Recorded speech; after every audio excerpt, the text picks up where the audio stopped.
Пробиштип со најголемата донација ќе го решава проблемот со водоснабдувањето во руралните средини.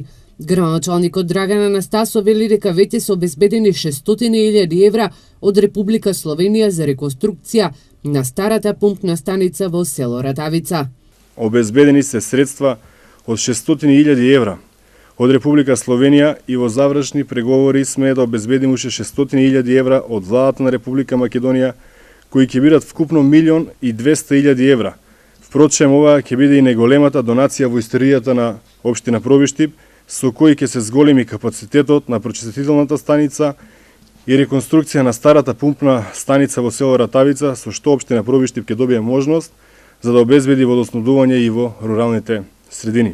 Атанасов забележува дека во завршна фаза е изградбата на канализационна мрежа и на пречистителна станица во индустриската зона Неокази, која се наоѓа во непосредна близина на селото Неокази.